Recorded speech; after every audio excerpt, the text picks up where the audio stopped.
Welcome back, dear viewers. What is health and economy are inextricably linked. Could investment in health and health systems be beneficial?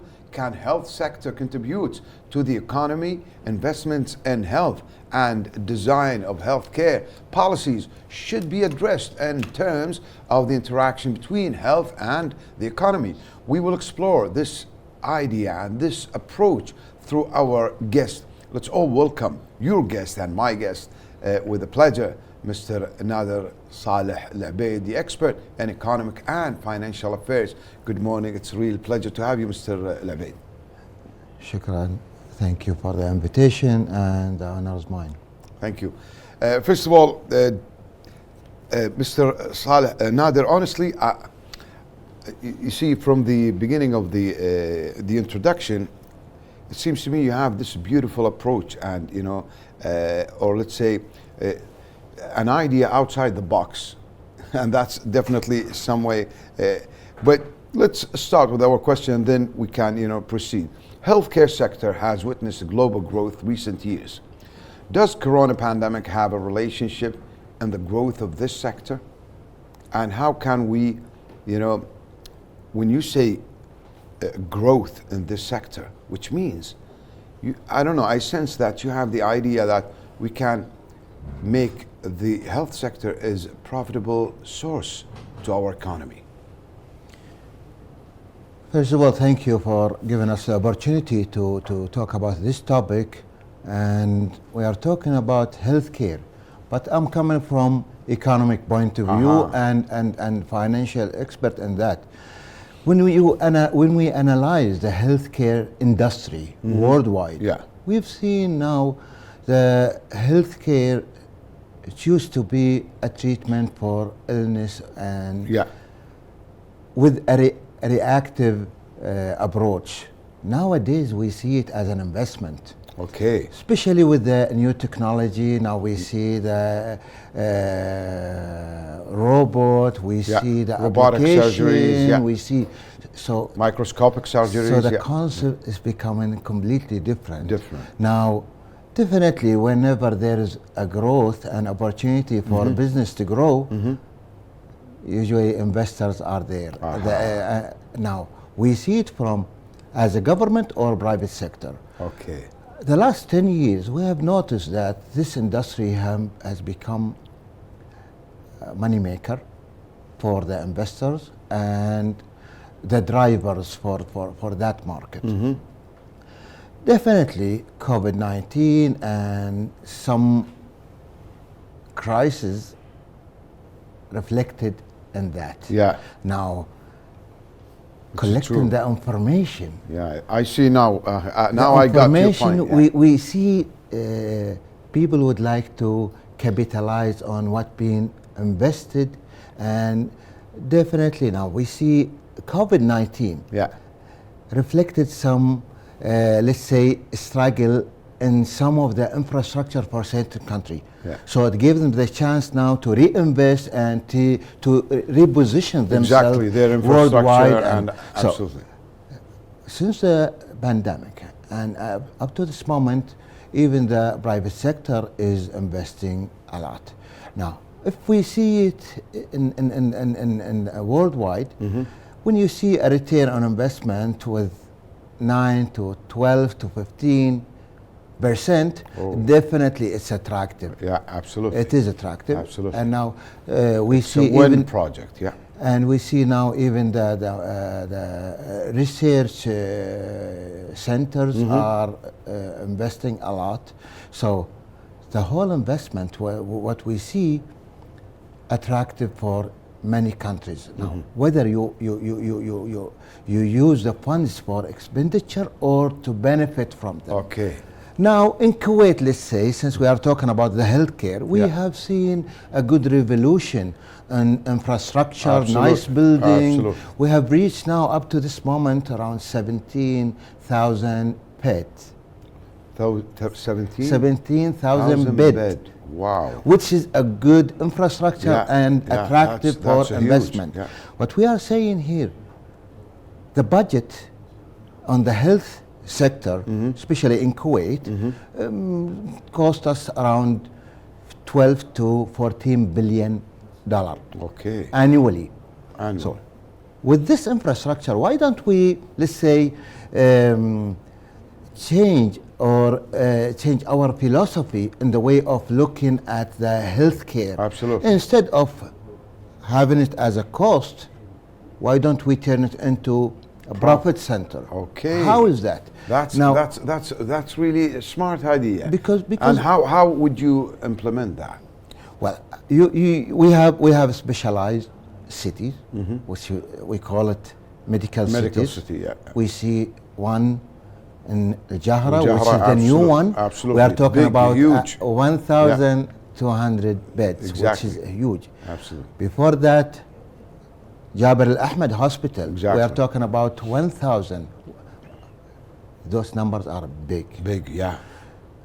Around 700 or 800 in Al-Adan as a new. Yeah, the new one. Yeah. So we've been investing in that. What we are saying here as economists, why don't we turn it into a profit center to support the economy of Kuwait? Oh, how? That's really a nice approach, and definitely it's a bright idea. But how would you do that, Mr. Last month, I was honored in participating as a speaker in one of the forums here in Kuwait in September. Health forums, yeah. Yeah, health forum, and was under the supervision of the Health Ministry? Ministry of Health and U.S. Embassy. Nice. There were 12 top-of-the-line hospitals participating and attending to that, marketing their services in the region. Okay. We said, why don't we take the advantage of tying up as strategic partners and use them to operate those nice buildings? So outsource the whole business and let the ministry become a supervisor or regulator. Why is that? Because in the international standard, if you are the operator and you are the regulator, there is a conflict of interest. Absolutely. So what we are saying now, turn a blind eye about. So what we are saying, okay, why don't we take this sector to another level, constructively, and becoming a hub for even medical tourism? Why not? Why is that? Because the medical tourism. Who's the countries in the medical tourism are really well known? Well, actually, you see now Thailand is becoming internationally recognized. Exactly. You see now Republic of Czech Republic and the Eastern countries, Europe, they are into rehab. And in the Gulf. In the Gulf, well, we see now UAE and Qatar, they are well recognized internationally. Perfect. Now Saudi Arabia is opening up to receive investor in the healthcare. So what we are saying now, the concept and the idea for investors, why don't we play that role and bring players and let the healthcare sector become the driver or one of the drivers for diversification for the economy. That's really smart, Mr. Nader. Honestly, so what you're saying in a plain, let's say, words, for our viewers, you're saying let the well-known hospitals in U.S., U.K., France, Germany come to Kuwait and take these hospitals and operate them. And we, as Kuwaiti government or health ministry, we regulate and supervise, this. And this will give, instead of being expenditure source, becomes profitable source by the time. Am I correct? That's right. And what's the benefit of bringing such good names as hospitals and even Ohio schools? Cleveland Clinic and, for the example, benefit is transfer of knowledge. Creating a professional culture. It's a good coaching process even for the practitioner here in Kuwait. Instead of sending them abroad, now you're going to be at the hub for even the GCC citizen to maximize the benefit of this hub. So I think this is very important. Definitely, definitely, even from the patient point of view, because I know a lot of people, frankly, they hate to go out because they'll be away from their children and grandchildren. Right. So he would rather to be treated here in Kuwait, and between his family every day they see them. If God's, takes his, his life, for example, and this is God's creations, at least he was, every day with his, family, instead of being alone there with one person of his family. So that's definitely one way to look at it. And how do you see the responses of these big names out there? Well, do they have the interest to be in Kuwait? You see, in principle, being here in the last event last month, Yeah. when we get the chance to communicate with them, definitely they are willing to participate, be recognized with the existence in different regions. Besides that, the GCC is becoming now a very attractive area worldwide. Exactly. So why? Because of the regulations, because of stable governments, and in a way we are improving the ranking worldwide and the international standard as Kuwait with the healthcare sector, because it's becoming an industry. Now we as a government we outsourced many sectors like the financial sector. What did we do? The government used to own most of the Kuwaiti banks. Okay. Now most of them are free. They're private. Private, but look at the standard. Oh yeah. Now the financial sector is well recognized worldwide. Absolutely. and in terms of risk, in terms of credibility and infrastructure, and so even now as a patient or as a client or a receiver for the service, I don't care whether the service is coming from the government or from the private. Yeah, that's true. Now, when it comes to expense, the government can buy the service from the private sector and make in a very competitive rate. I see. And let the market open with that's what happened in the banking sector.